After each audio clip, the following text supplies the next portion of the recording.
สังขารโยนิโส โสจิวรังปฏิเสวามิเราย่อมพิจารณาโดยแยกกายแล้วนุ่งห่มจีวรยาวาเทวาสิตาสัพปฏิฆาตายะเพียงเพื่อบำบัดความหนาวโอนาสัพปฏิฆาตายะเพื่อบำบัดความร้อนดังสมะกัสสวาตาตาปะสิริสัพพะสัมปัสสานังปฏิฆาตายะเพื่อบำบัดสัมผัสอันเกิดจากเหลือบยุงลมแดดสัตว์เลื้อยคลานทั้งหลายยาวาเทวะอิริโกเปนะปฏิชาตนัตถังและเพียงเพื่อปกปิดอวัยวะอันให้เกิดความละอายปฏิสังขารโยนิโสปินนปาตังปฏิเสวามิเราย่อมพิจา จารณาโดยแยกกายแล้วฉันบิณฑบาตเนวาตวาจาไม่ให้เดินไปเพื่อความเพลิดเพลินสนุกสนานนะมาทายะ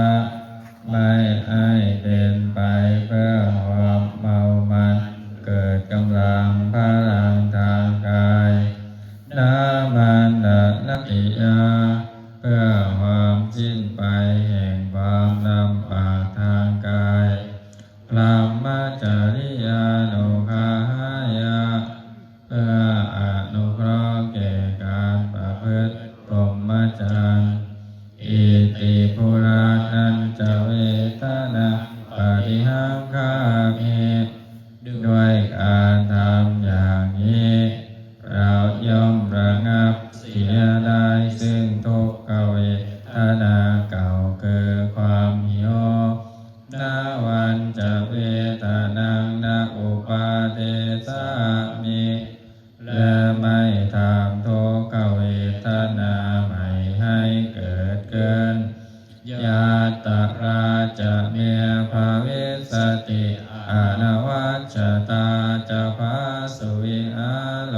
จาติหนึ่งความเป็นไปโดยสะดวกแห่งอัตภาพนี้ด้วยความเป็นผู้อาโทษมิได้ด้วยและความเป็นอยู่โดยพระสุขด้วยจากมีแก่เราดังนี้ปฏิสังขารโยนิโสเสนาสนะปฏิเสวามิเราย่อมพิจารณาโดยแยกกายแล้วใช้สอยเสนาสนะ ยาวาเทวาสิตาสัพปฏิฆาตายะเพียงเพื่อบำบัดความหนาวโอนาสัพปฏิฆาตายะเพื่อบำบัดความร้อนดังสมากัสสวาตาตาปะสิริสัพพะสัมปัสสานังปฏิฆาตายะเพื่อบำบัดสัมผัสอันเกิดจากเหลือบยุงลมแดดสัตว์เลื้อยคลานทั้งหลายยาวาเทวะโอโตปาริสยะพิโนทานังปฏิสันลานารามัตตังเพียงเพื่อบำบัดอันตรายอันจะพึงมีจากดินฟ้าอากาศและเพื่อความเป็นผู้ยินดีอยู่ได้ในที่หลีกเว้นสำหรับภาวนาปฏิสังขารโยนิโสจิลานะปัจจยะเอสัจจะปะริคาระปฏิเสวามิเราย่อมพิจารณาโดยแยกกายแล้ว สัตว์บริขารอันเกื้อกูลแก่คนไข้ยาวาเทวาอุปันนานังวยาปาทิกานังเวทนานังปฏิฆาตายาเพียงเพื่อบำบัดทุกขเวทนาอันบังเกิดขึ้นแล้วมีอาพาธต่างๆเป็นมลอาพยาปัจจปรมาตายาติเพื่อความเป็นผู้ไม่มีโรคเบียดเบียนเป็นอย่างยิ่งดังนี้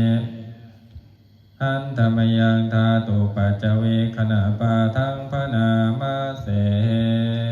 ยะถาปัจจยาปวัตตมานังธาตุมัตตเม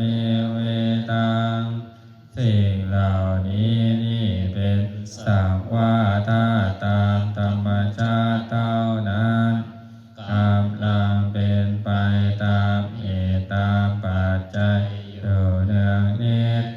ยะกิทังชีวรังตโตปะโพชะโกจาปุคาโลสิ่งเหล่านี้คือจีวรและคนผู้ใช้สอยจีวรนั้นตาโตมัตตะโกเป็นสักว่าถ้าตามธรรมชาติเนสโตมีได้เป็นสัตวะอันยั่งยืนเนชิโวมีได้เป็นชีวะอันเป็นบุรุษบุคคลสัญโยว่างเปล่าจากความหมายแห่งความเป็นตัวตนสัพพานิปานะอิมานิจิวะรานิอชิโกชนิยานิก็จีวรทั้งหมดนี้ไม่เป็นของน่าเกลียดมาแต่เดิมอิมังโพธิกายังปัตตวะอัตขันมาถูกเข้ากับกายอันนับดูเป็นนิจนี้แล้วอัตติวิยะชิโกชนิยานิชายันติย่อมกลายเป็นของน่าเกลียดอย่างยิ่งไปด้วยกันยาถา